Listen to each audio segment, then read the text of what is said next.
Welcome back to Spinning the Past. Today I'm showing you a charka. This is an Indian book charka.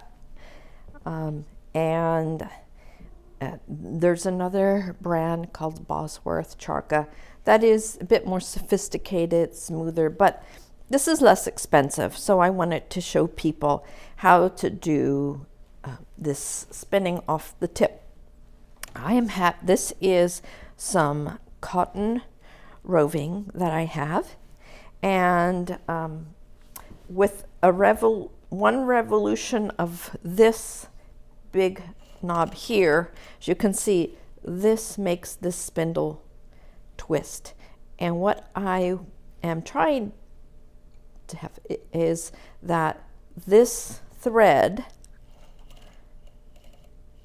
goes from roving to a thread as it flicks off this spindle in this direction. It is putting twist. That is putting twist. The only difference between a roving and a thread is twist. So I'm adding twist to this. Okay. So if I can draft like this, that means there is not sufficient twist. I should not be able to draft. And I'm going to put it back on. This is a mini great wheel.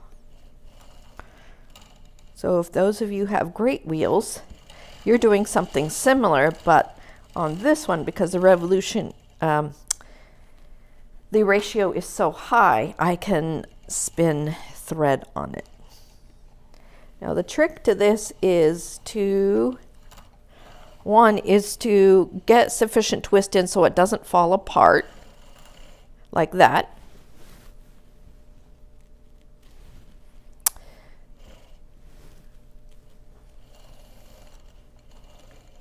But I don't want too much twist in it because it will break. And I'll show you if I have too much twist in it and I just keep going around and around and around and around, this will get there are too many twists per inch. It will actually break the thread.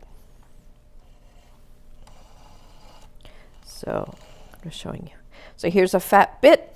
If I draft it out, while at the same time adding twist is my glue, twist is my friend. So I'm able to get that.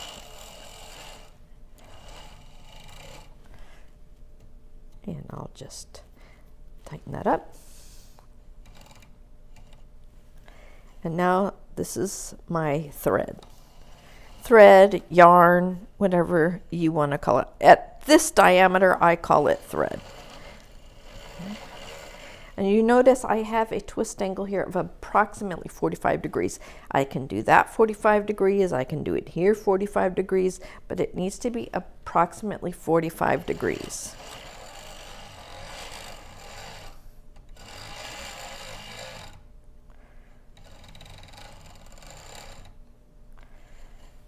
And then I put it on. So let me try some other preparation.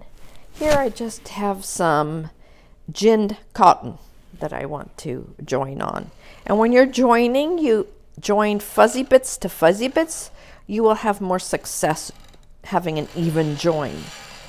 So I don't take, if this has twist in it already, I wouldn't join it. This one, I usually, after it breaks off, then this is a bit fuzzy. And those fuzzy bits overlapping add twist. Twist is my glue. Okay, so that broke off. The reason it broke off, it had too much twist in it. So I am going to unwind this. This already has twist in it. So I am going to untwist it. So I have, this is a fuzzy bit, and here's a fuzzy bit. And I'm going to overlap it, bring it off my tip, 45-degree angle. Twist is entering here. I'm watching it. I'm watching.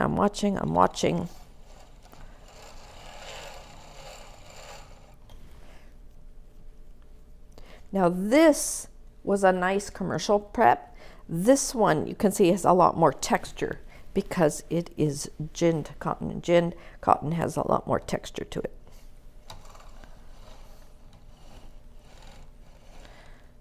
So there are little bits and what I call bits and bobs in here that to me kind of is a bit annoying. So I'm gonna kind of get some of those out. Again, I'm gonna do fuzzy bits to fuzzy bits. Add twist.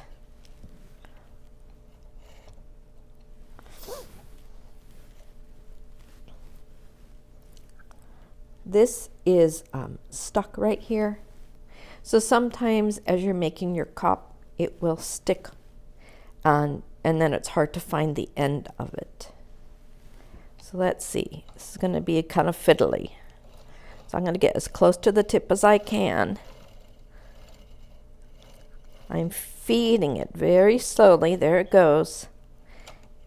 It's caught some of the fiber, but this is a different tension than this one, and that's why it is not catching on. Fuzzy bits to fuzzy bits, overlap. So if you have a problem joining on, it's because you have kind of two different threads at the same time. So sometimes what I do is I make not a strong join at this part, but I get it on here, so wrapping on here, it will add some strength to this. So that hopefully, nice big fat ball right there. And I have to remember, I'm not going to be able to spin this as fine as that other commercial roving. And then you develop a feel as well. When it has sufficient twist, it will just imperceptibly pull in. You can see that it will go back on itself, those little pigtails. Here we go. Now this, because it's a thicker thread, thicker yarn, doesn't need as much twist as that fine one. So you have to learn what kind of thread your preparation naturally wants to make. And that's, this one wants to make this size of thread. So again, it's not as fine as I spun before.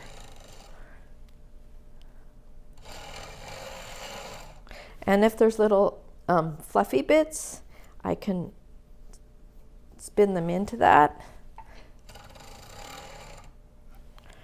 Remember, every revolution of this main wheel, which would be like the giant wheel on your great wheel, is so many twists of the spindle. And you really need to know what you're dealing with as when you spin. This one is somewhere around 110. So one complete revolution, this spins around about 110 times. So that's a very, very high twist. But with high twist comes susceptibility to breakage. Too little, it will come apart. Too much, it will snap. So again, fuzzy bits. I'm going to take that off. Fuzzy bits to fuzzy bits. I'm spinning off that tip. And you should hear it go flick, flick, flick, flick, flick, flick. That's what I'm looking for. Again, this is hard for me. I'm used to spinning really, really fine thread. And this is chunky for me. So I have to get used to, okay, not as much twist. How do I draft it? Okay, that's about as thin as it wants to get. This is going to be much more textured, again, as a ginned cotton. How's that? Okay, I have this fuzzy bit here. This one I just know is not going to come in, so get used to having lots of bits on the floor as you spin.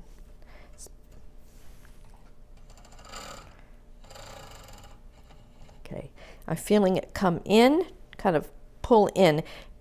Again, your hands have to learn that dexterity has to, your hands are your eyes.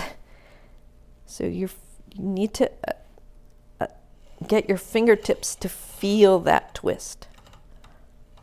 Okay.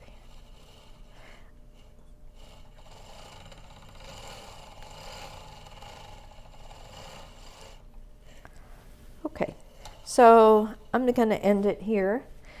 Again, this is an India book charka, and in the United States, Eileen Hallman, who's out of North Carolina, and the name of her business escapes me, but if you put Charka, Eileen Hallman, North Carolina, you'll find her. You'll find her. She sells these, she specializes, she renovates these. A lot of people like those other book charkers, and they're really, really nice. The Bosworth are really nice, but they're about 5 times the cost of this. So again, this is just, it's a great wheel in miniature. And this is for spinning anything that's a short staple, because short staples need a lot more twist in order to stay together. So really cottons, you can use some short exotic fibers. So I'm talking an inch long fibers. I wouldn't use this necessarily for, 2-inch, 3-inch fibers. That would not be the function of this. We have lots of other wonderful spinning equipment for all kinds of lengths of fibers. But this is what I use it for, is primarily for spinning cotton thread. I don't use this for linen. Again, linen, the longer the staple, the less twist it needs. So this is just a brief introduction to this Indian book charka. I encourage everyone to have a go. If you have young children or pets, these on these Indian charkers are extremely. Okay, when Sleeping Beauty pricked her finger, it would have been on something like this. These extremely. So what I do is I get a little cork and I add that so that nobody gets injured when they're stored in here. All this stores in here. It's quite interesting how all of this actually fits in here, and you can close this. But do be careful. They're extremely sharp. So I hope this has been helpful. Leave any comments, give me any feedback, and I hope this helps you with charka spinning or any other spindle tip spinning, like on a great wheel. And I hope this helps you, and I'll see you next time on Spinning the Past.